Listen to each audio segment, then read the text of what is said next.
उसके भी कारण विषय तृष्णा को छिन्न कर निश्चयात्मक बुद्धि में अंतःकरण बनाकर जो मेरा ध्यान करते हैं उनको निरंतर शांति और मोक्ष सुख प्राप्त होता है, दूसरों को नहीं है। ये थोड़ा बहुत हमने पिछली बार इस श्लोक को समझा था, तो आज और जो है गहराई से इसी को समझ लेते हैं पहले कि प्राण के ही अंतर्गत मन है। मन जो शायद संसार का सबसे ज्यादा जटिल शब्द है और सबसे ज्यादा जटिल वस्तु है, क्योंकि जो दिखती भी नहीं है और परेशान बहुत करती है। तो मन के ही अंतर्गत, प्राण के अंतर्गत मन है और मन से ही हमें क्षुधा और पिपासा और तृष्णा ये तीनों का अनुभव होता है।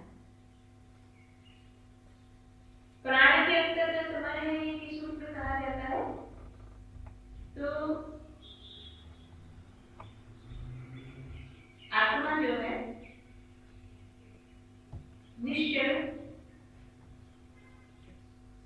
निर्विकार परमात्मा का अंश, उस आत्म तत्व से जब कहते हैं कि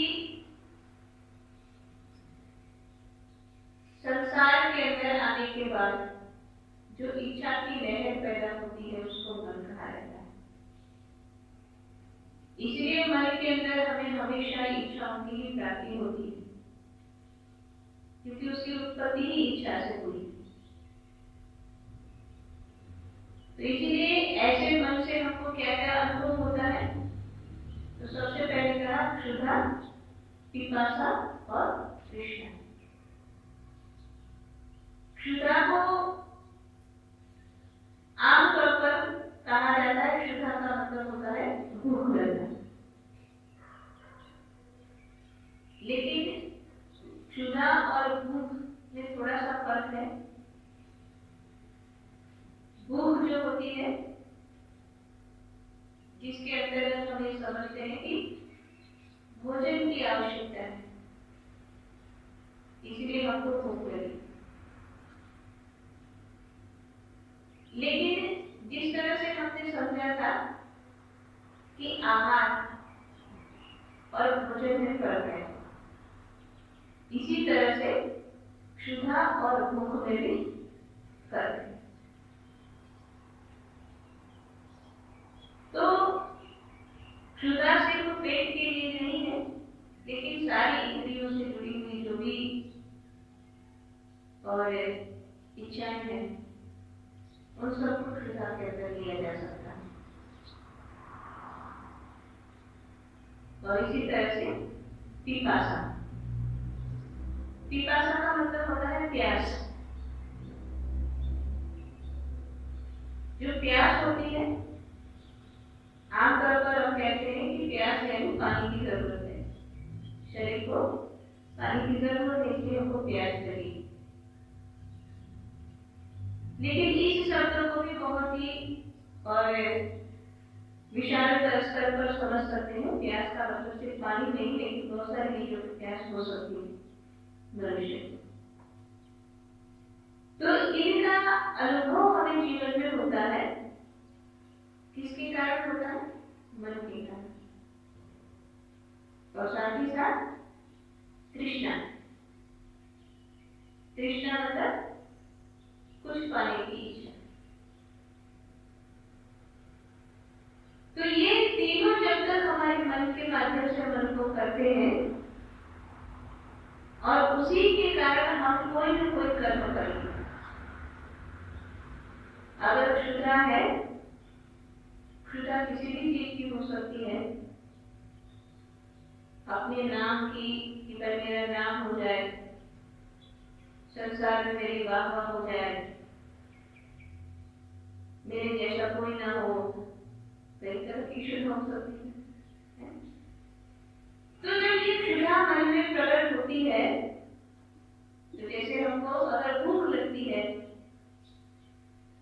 भोजन करते हैं, क्योंकि भूख लगी है तो भोजन करना ही करना है। तो इसी तरह से जैसे भूख को शांत करने के लिए हम भोजन करते हैं, इसलिए इसी तरह से क्षुधा की शांति के लिए भी हम कुछ न कुछ कर्म करते हैं। कि अगर किसी को ये हो कि मेरा नाम हो, अगर इस बात की क्षुधा हो, तो किसी न किसी रूप में ऐसा कोई कर्म करेगा जिससे उसका नाम हो जाए। अब वो कर्म पॉजिटिव भी हो सकता है, नेगेटिव भी हो सकता है। आपका नाम दोनों तरह से बन सकता है, अच्छे कर्मों से भी बन सकता है, बुरे कर्मों से भी बन सकता है। और इसलिए आज तक जो इतने युग बीत जाने पर अगर हम भगवान राम को याद करते हैं तो रावण को भी नहीं भूले हैं। अगर भगवान कृष्ण को याद किया जाता है तो बहुत सारे असुरों को भी याद किया जाता है। तो कर्म दोनों ही थे, एक का कर्म पॉजिटिव है, एक का कर्म नेगेटिव है। एक का जो कर्म है उसने भी नाम दिया, पॉजिटिव कर्म ने भी नाम दिया, नेगेटिव कर्म ने भी नाम दिया। इसी तरह से मनुष्य के जीवन में जब तक ये क्षुधा है नाम कमाने की, तो वो कोई भी तरह से कर्म करेगा। अब बात ये है कि आगे भगवान ये कह रहे हैं कि जब क्षुधा है, कर्म किया, जिस तरह से उसने कर्म किया उसी हिसाब से उसको शुभ और अशुभ फल मिलेगा ही मिलेगा। कि अब बात ये है कि भाई जैसे किसी की इच्छा है कि टेबल में हमेशा टॉप पे हो, अब जब वो ऊपर ही हमेशा रहना चाहता है तो ऐसा तो नहीं हो सकता है कि वही संसार में सबसे श्रेष्ठ है, उसकी बराबरी का कोई नहीं है, और बहुत लोग हो सकते हैं। लेकिन क्योंकि ये क्षुधा है कि मैं हमेशा सुपीरियर हूँ, मेरे जैसा कोई ना हो, तो वहां पर उस क्षुधा की पूर्ति के लिए वो कोई न कोई कर्म करेगा। और वो कर्म क्या होगा कि जो उससे और आगे बढ़ रहा होगा उसको दबाएगा, या जो उससे आगे बढ़ रहा होगा उसको वो खत्म करने की कोशिश करेगी। तो यहाँ पर ये जो अपने आप को हाईएस्ट पोस्ट पर रखने की जो क्षुधा है, इच्छा है, इसकी पूर्ति दो तरह से होगी। या तो ये होगा कि मैं दूसरों के पैर काटने को ऊंचा लेकर, किसी की हाइट ना बढ़े उसके पैर काटूं तो मैं ऊंचा दिखूं। लेकिन यहाँ ये भी हो सकता है कि मैं कोई दूसरा ऊंचा हुआ तो अपने आप को और ऊंचा बना ले। दोनों रूप में कर्म हुए, लेकिन इसमें एक कर्म हुआ शुभ जिसमें उसने अपने आप को बड़ा बनाया, और एक कर्म हुआ अशुभ जिसमें उसने दूसरे के पैर काटे। अब दोनों ही जो कर्म हुए, शुभ हुआ चाहे अशुभ कर्म हुआ, उसी के अनुसार आगे जो लिखा है कि इससे शुभ और अशुभ फल प्राप्ति के कारण जो धर्म और अधर्म दो बातें समझ में आएगी। जो उसके कर्म है उसी से समझ में आएगा कि एक कर्म उसके अधर्म का था, जिसने दूसरे का पैर काटा, वो अधर्म का कर्म था, और जिसने उसको कुछ नहीं कहा, उसको तो कहा ठीक है तो बहुत अच्छा है, लेकिन उसी के हिसाब से अपने आप को और ऊंचा बनाया, तो ये धर्म का रास्ता तो किसी को नुकसान नहीं किया, अपने आप को उसने ऊपर उठाया है। तो इसी तरह से शुभ अशुभ और धर्म और अधर्म ये सारे कर्म उसके जीवन में होते रहेंगे। लेकिन अब जो आगे की बात है कि अब पूरी बात अगर बहुत अच्छे से समझे कि प्राण है और उसी से मन बना है, मन है तो इच्छा है, और इच्छा है तो इच्छा की पूर्ति के लिए कर्म है। ठीक है, अब कर्म हो शुभ हो सकता है, अशुभ हो सकता है, और उसी के कारण हम धर्म के रास्ते पर चल सकते हैं या अधर्म के रास्ते पर चलते हैं। ये हर एक व्यक्ति के जीवन में हर क्षण हर पल किसी न किसी रूप में होता ही होता है। लेकिन आगे भगवान जो कहते हैं वो क्या है कि ये जितना भी पूरा क्रम बना, मन से क्षुधा के माध्यम से जो जो कर्म करवाने का जो जो कर्म पूरा क्रम बना है, तो अगर कोई व्यक्ति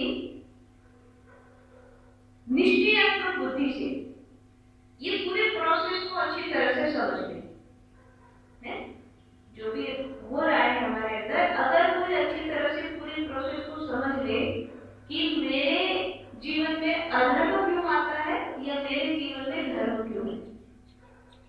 ये पूरे प्रोसेस को जब अच्छी तरह से वो समझ लेगा तो वहीं पर उस समझ से ही क्या होगा कि फिर वो क्षण उसके जीवन में आएगा कि वो न्यूट्रल होना सीख जाएगा। न्यूट्रल होना कैसे सीख जाएगा? जैसे किसी दृष्टांत को समझे कि किसी के अंदर क्षुधा है कि मैं हमेशा टॉप में रहूं, मैं सुपीरियर हूं, मेरे जैसा कोई ना हो, ठीक है। अब उसके लिए जैसे हमने पहले दोनों बातें समझी कि या तो शुभ कर्म कर सकता है अपने आप को और ऊंचा उठा करके, या अशुभ कर्म अधर्म कर सकता है किसी को गिरा करके। लेकिन जब निश्चय बुद्धि के माध्यम से या पूरे प्रोसेस को समझने के माध्यम से जब उसके अंदर विवेक जागृत होता है, फिर वो व्यक्ति का विचार सोचने का तरीका क्या हो जाएगा? इस तरह से सोचेगा। फिर वो ये नहीं सोचेगा कि वो मेरे से बड़ा हो गया या मैं छोटा रह गया या मुझे अपने आप को बड़ा बनाना है, ये विचार ही खत्म हो जाएगा। फिर क्या समझ में आएगा? फिर समझ में ये आएगा कि भगवान की बनाई सृष्टि में सबका अपना अपना रोल है, न कोई छोटा है न कोई बड़ा है। सबको कुछ न कुछ भगवान ने दिया है। हमको कुछ, हमारे पास कुछ गुण है तो गुण भी है, ऐसे दूसरों के पास गुण है वो गुण है। वो अपने जीवन में जो सीखने के लिए जो लक्ष्य लेकर के आया है उस हिसाब से वो आगे बढ़ेगा। मैं अपने हिसाब से आगे बढ़ूंगा। जैसे अगर कहीं पर कोई ड्रामा होता है या कोई जो है रामलीला इत्यादि कोई अगर प्ले हो रहा है तो हर एक व्यक्ति का रोल एक जैसा नहीं होता है। जितने भी एक्टर होते हैं हर एक को राम नहीं होते। एक राम होता है तो एक बंदर भी होता है, तो एक पेड़ भी खड़ा होता है और एक रावण भी बनता है।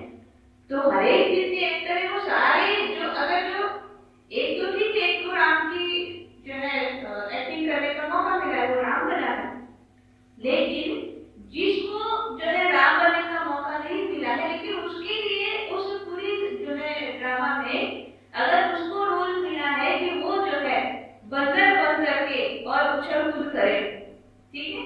अब जो व्यक्ति बंदर बन करके उछल कूद करने वाला जिसको रोल मिला है, अगर वो अपने आप को राम के साथ कंपेयर करे और सोचे राम किस तरह से देखो मैं भी ऐसे चलूं, तो कोई मजा ही नहीं रहेगा। पूरा रामलीला तो होती रहेगी, लेकिन बंदर है तो बंदर का काम है उछलना है, वो उछलेगा नहीं तो उसने अपना काम ठीक से नहीं किया। तो इसी तरह से बात समझ में आती है कि पूरे संसार के अंदर चाहे हमारे परिवार की बात हो चाहे समाज की बात हो, कहीं पर भी देखो तो इसमें सभी कोई ना कोई अपना अपना अलग अलग रोल लेकर के आया है। तो उसके साथ मेरा कंपैरिजन हो ही नहीं सकता है, वो अपना कर रहा है मैं अपना कर रहा हूं। तो ये बातें अच्छी तरह से गहराई में जब अपने अंदर समझ में आती है तब फिर क्या होगा? फिर सबसे पहला काम ये होगा कि जो क्षुधा है वो रहेगी नहीं। क्षुधा क्या थी? मेरा नाम, वो नहीं रहेगी। क्षुधा नहीं रहेगी, उसके बाद भी कर्म तो होंगे, लेकिन वो कर्म शुभ या अशुभ वाले कर्म नहीं होंगे, वो कर्म होंगे अपनी आत्मा की उन्नति की तरफ। और जो कर्म हम अपनी आत्मा के कल्याण के लिए करते हैं वही तो भक्ति है। भक्ति के अंदर ये बताया जाता है कि भक्ति क्या है, ज्ञान क्या है, जिससे हम अपनी आत्मा का कल्याण करते हैं। तो फिर ज्ञान कोई धर्म अधर्म में नहीं आता है, भक्ति कोई अधर्म या धर्म में नहीं आती, वो अपने आप में वो सबसे ऊपर है। तो ऐसा निश्चय बुद्धि से समझ करके आगे भगवान कहते हैं कि जो अंतःकरण में मेरा ध्यान करते हैं, जब ये बात समझ में आएगी तो ऑब्वियसली फिर वो कहीं मन भटकाएगा ही नहीं। वो किसी के साथ अपने आप को कंपेयर नहीं करेगा, बड़ा छोटा होने की इच्छा नहीं करेगा, मैं नहीं करेगा, क्योंकि उसको समझ में आ रही है बात कि मेरा जीवन क्यों है, मैं क्यों हूं और मेरा जीवन क्यों है इस संसार में। अगर ये समझ में आएगा तो क्या करेगा?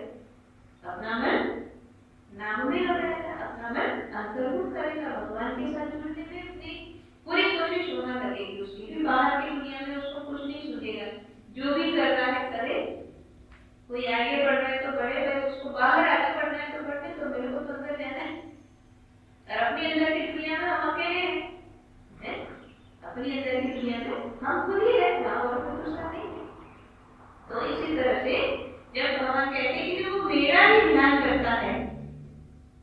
उसको निरंतर शांति और मोक्ष सुख प्राप्त होता है और किसी को नहीं।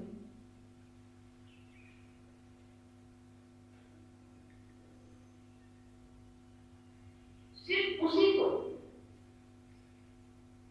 मोक्ष की प्राप्ति होती है, सभी को नहीं होती। उसी को शांति मिलती है, सभी को नहीं मिलती। तो ये श्लोक था और अब आगे का श्लोक पढ़ते हैं।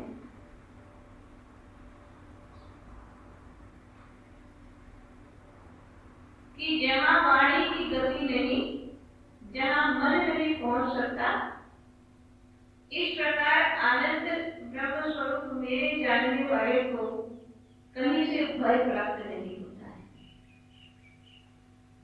जहां वाणी की गति नहीं, मतलब जहां पर वाणी नहीं पहुंच सकती, जहां पर मन नहीं पहुंच सकता, जहां पर सिर्फ और सिर्फ आनंद है, परमात्मा जो आनंद स्वरूप है, उस ब्रह्म में जब मन स्थिर होता है या उस स्थान पर जब कोई साधक, कोई मानव, कोई भक्त पहुंचता है, तब कहते हैं उसके जीवन में भय रहता ही नहीं है, फिर उसको किसी का डर नहीं रहता है।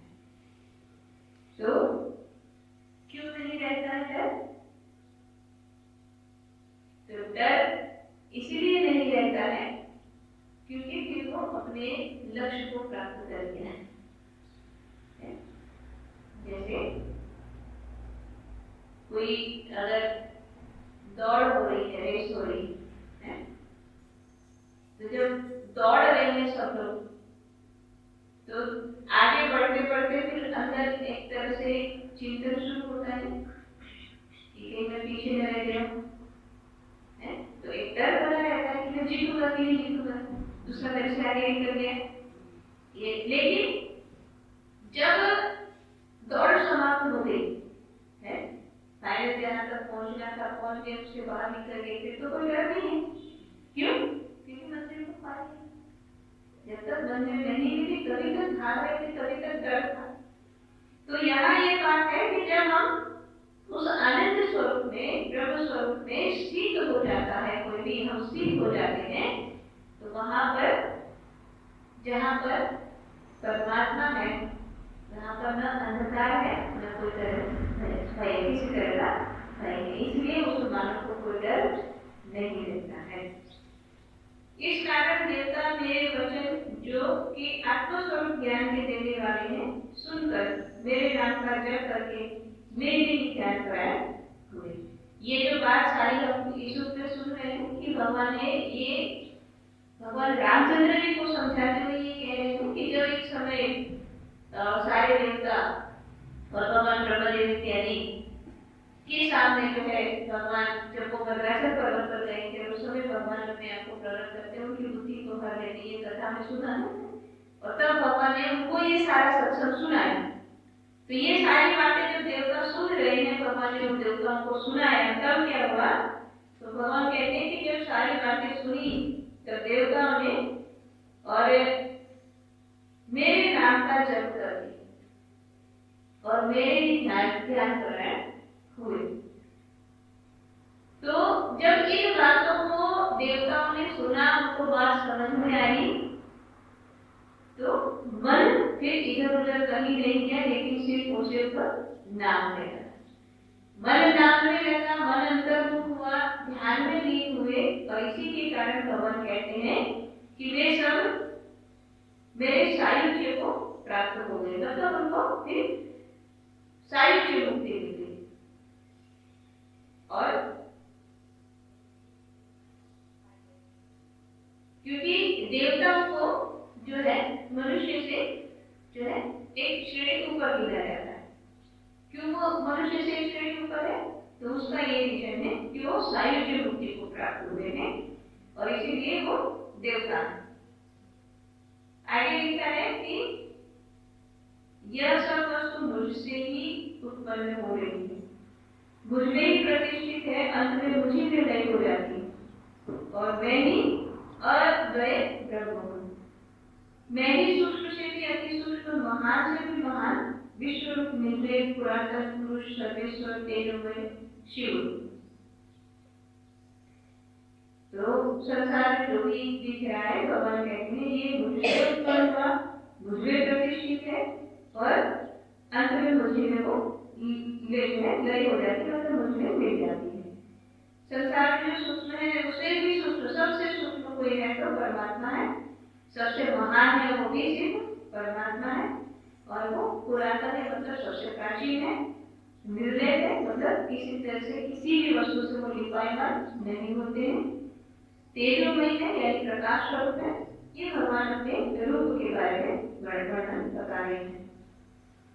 मेरे हस्त चरण नहीं है और सब कुछ कर सकता हूँ, यानी मेरे हाथ भी नहीं है, पैर भी नहीं है, लेकिन फिर भी मैं सब कुछ करता हूँ। बिना हाथ के ही वो सब कुछ कर सकते हैं।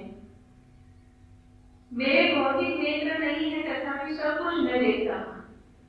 आंखें नहीं है लेकिन फिर भी सब कुछ देखता हूँ। भौतिक आंखें नहीं है और कान नहीं है और मैं सब कुछ सुनता हूँ।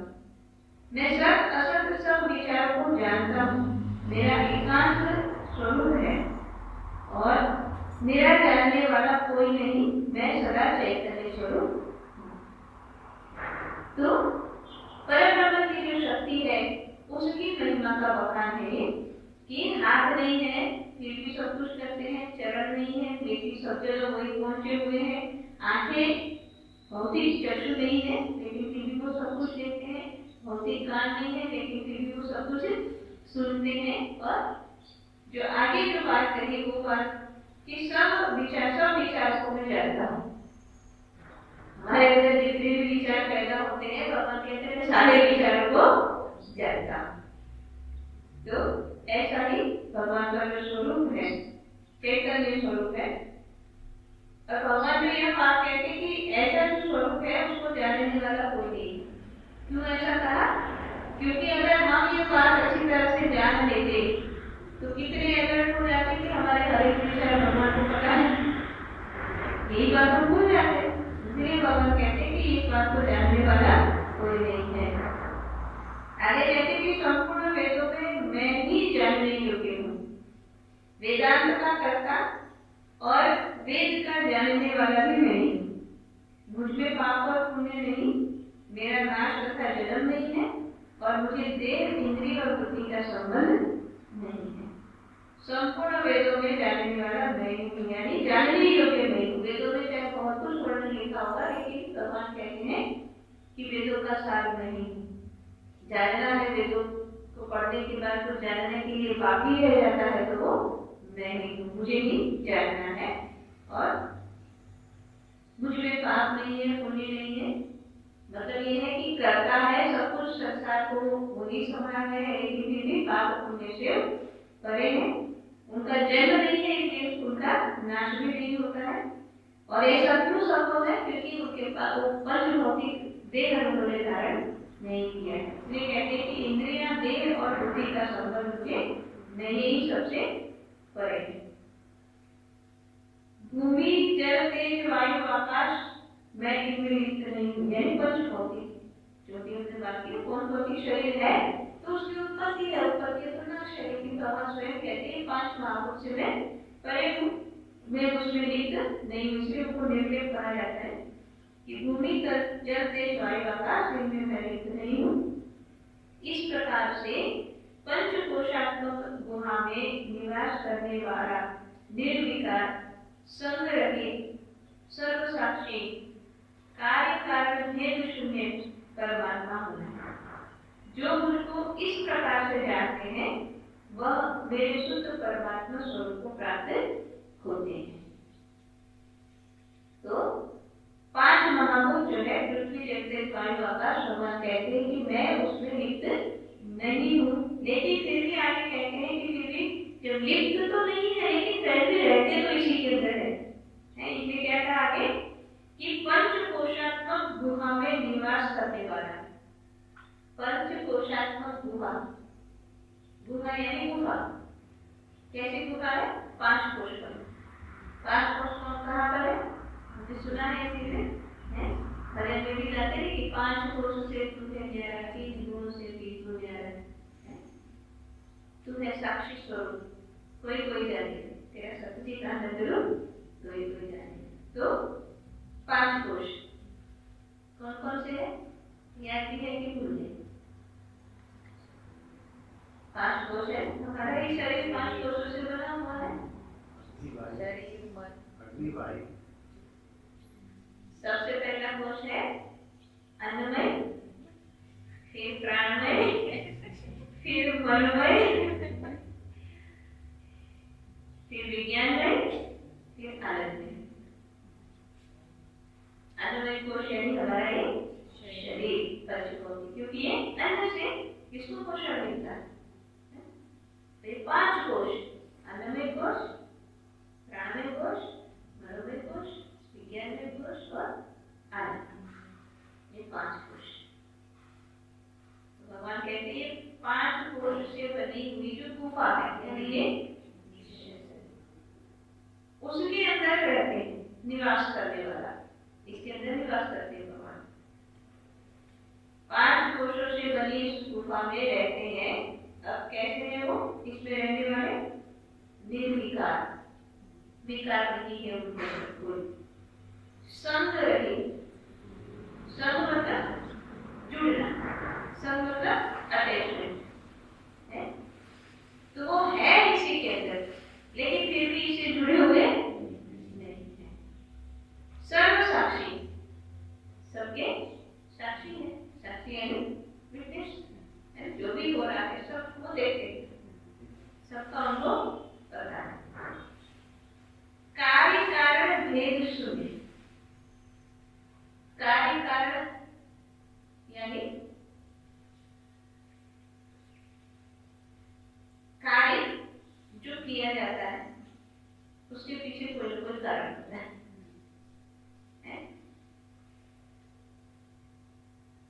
लेकिन ये जो पंचभौतिक देह से जुड़े हुए हम सब जो है, हमारे लिए ये होता है कि हम किसी कारणवश कार्य करते हैं। हमारे हर एक कार्य के पीछे कोई कारण होता है, बिना कारण के हम कुछ नहीं करते। जो भी हो रहा है सब कारण के साथ हो रहा है।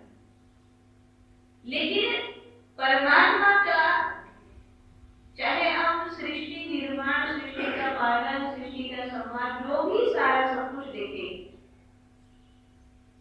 इसके पीछे कोई कारण नहीं। हम जो करते हैं उसके पीछे कारण होता है। इसलिए भगवान कहते हैं कि कार्य कारण भेद शून्य, कार्य करना और उसके पीछे का रीजन, ये जो भेद है तो शून्य, यानी वो नहीं है, शून्य मतलब नहीं। तो ऐसे जो परमात्मा है, भगवान कहते हैं वो मैं हूँ, और जो मुझको इस प्रकार से जानते हैं, जितनी भी बातें इसमें बताई, निर्विकार, संग्रहित, सर्वसाक्षी, कार्य कारण भेद शून्य, इस रूप में जो भगवान को जानते हैं वो ही मेरे शुद्ध परमात्मा स्वरूप को प्राप्त होते हैं। तो इसी के साथ ये जो अध्याय था, 6ठा अध्याय पद्म पुराण में शिव गीता का विभूति योग नाम का एक 6ठा अध्याय समाप्त होता है। तो ये जो एक और श्लोक है तब समाप्त होता है। इसमें एक और श्लोक क्या है कि इस प्रकार भगवान कहते हैं कि हे रामचंद्र, इस प्रकार जो मुझे तत्व से जानता है वही संसार से मुक्त होता है, दूसरा नहीं। तो ये जो भी बातें सुनाई भगवान ने अपने बारे में कि संग्रहित है, निर्विकार है, तेजोमयी है, इस परमात्मा स्वरूप को जो जानता है वो संसार से पार होता है, उसको वो मुक्ति को प्राप्त होता है। संसार से मुक्ति तथा किसी को मिलती नहीं है। तो इतनी जब बातें भगवान ने सुनाई, तब ये जो है शिव राघव संवाद, ये विभूति योग नाम का ये अध्याय 6ठा अध्याय पद्म पुराण का यहाँ पर समाप्त होता है।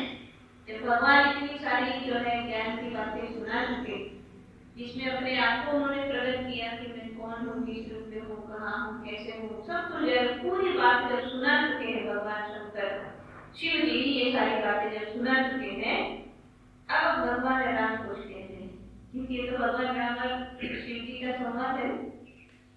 तो अब भगवान क्या कह रहे हैं कि श्री रामचंद्र बोले, हे भक्त, जो कुछ मैंने प्रश्न किया है वह तो उसी प्रकार से है। हे महेश्वर, आपने इस विषय का कोई उत्तर नहीं दिया। आपका देह परिच्छिन्न परिणाम अर्थात यज्ञा करने योग्य है, फिर सब संसार की उत्पत्ति पालन नाश कैसे करते हो? इस प्रकार अपने अपने अधिकार के पालन करने वाले इंद्र वरुण आदि सब देवता तुम्हारे देव रूप में कैसे रहते हैं? और वे सब देवता और 14 भुवन यह मैं ही हूँ ऐसा जो तुम कहते हो, वो कैसे कहते हो? अर्थात जब तक उपाधि है तब तक जीव ईश्वर का अभेद संभवित नहीं होता है। और जड़ प्रचंड जड़ प्रपंच महाभूतों में चेतना का तादात्म्य संभव नहीं है। हे देव, आपसे उत्तर सुना परंतु संदेह नहीं जा रहा है कि किस कारण इसी कारण चित्त का निश्चय नहीं हो रहा है और संदेह को दूर करने में आप समर्थ हो, तो आप संदेह दूर की। तो जब इतनी ज्ञान की बात सुनी और उसके बाद जो भगवान रामचंद्र जी प्रश्न कर रहे हैं, वो क्या है उनका, वो क्या कह रहे हैं भगवान रामचंद्र जी? भगवान ये कह रहे कि ये जो भी सुनाया आपने वो सब कुछ सही है, सारी बात ठीक है, लेकिन मेरे प्रश्न का उत्तर नहीं दिया है। क्यों नहीं मिला? तो भगवान रामचंद्र जी का जो प्रश्न था, वो प्रश्न क्या था कि भगवान ने ये प्रश्न पूछा था कि आप जो ये कहते हो कि संसार की उत्पत्ति पालन परिणाम से सब कुछ मैं ही करता हूँ, तो ये भगवान रामचंद्र जी का प्रश्न था कि ये बात मेरी समझ में नहीं है कि आप सारा याद कैसे करते हो। और इसीलिए जब ये प्रश्न भगवान राम का था, उसके बाद जब भगवान ने सारी बातें सुनाई, उसमें क्या कुछ सुनाया उन्होंने?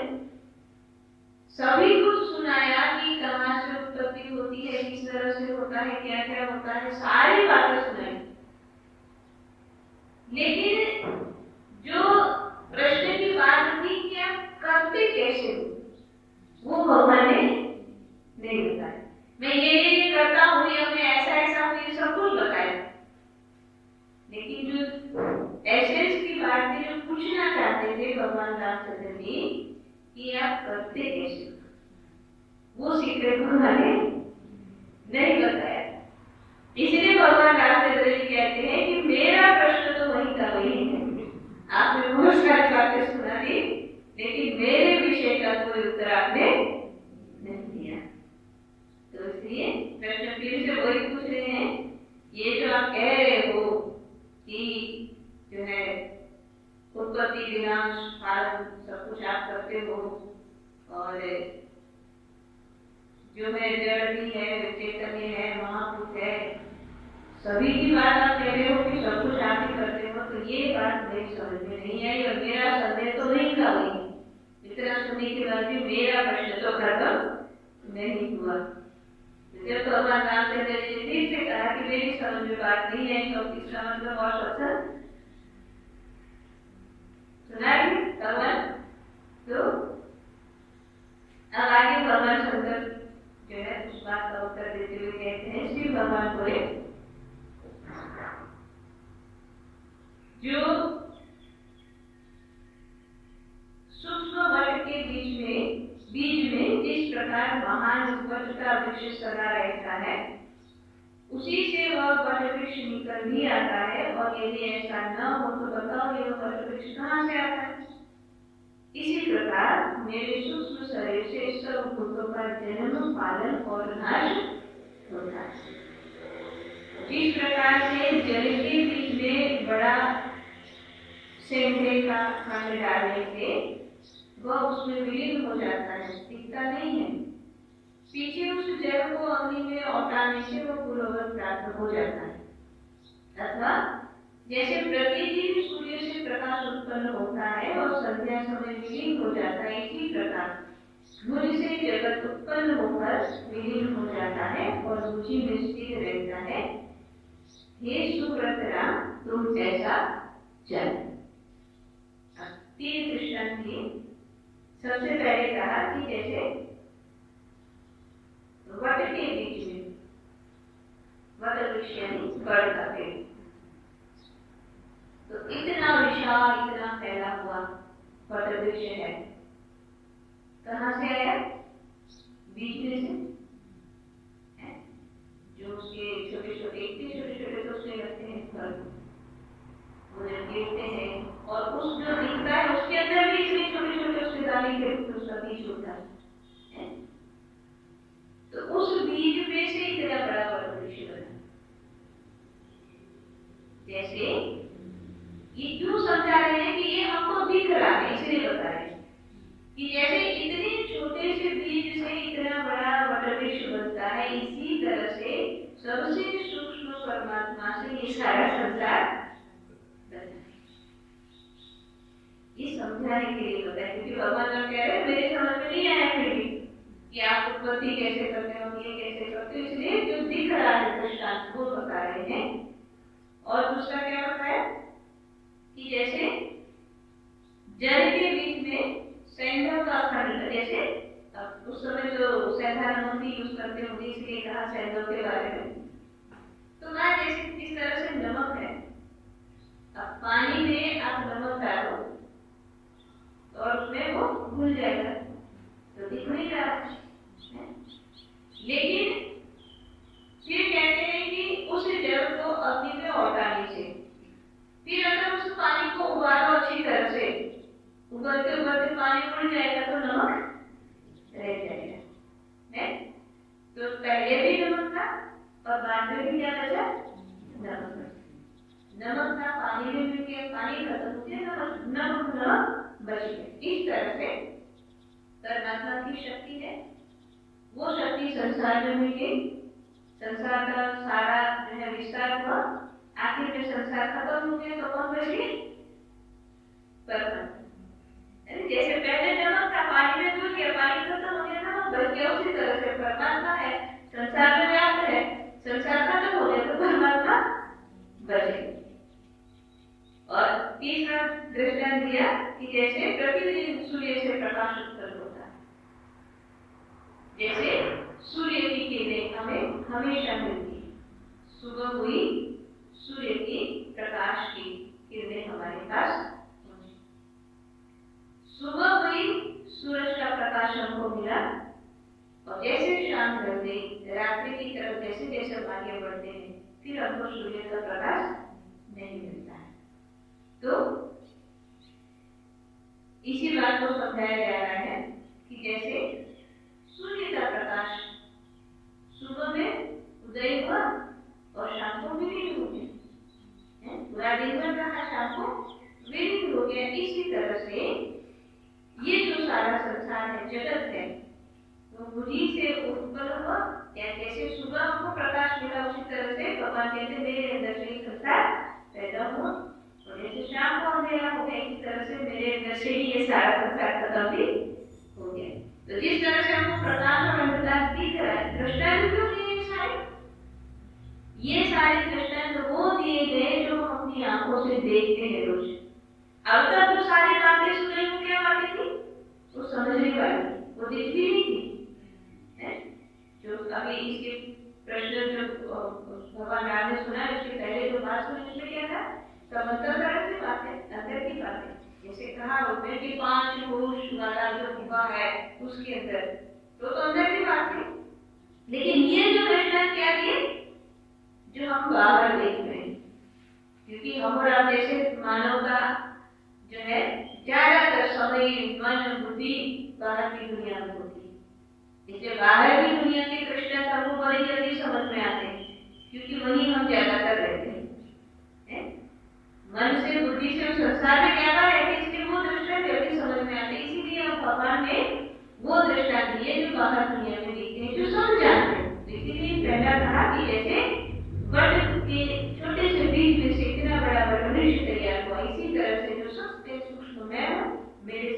संसाधन।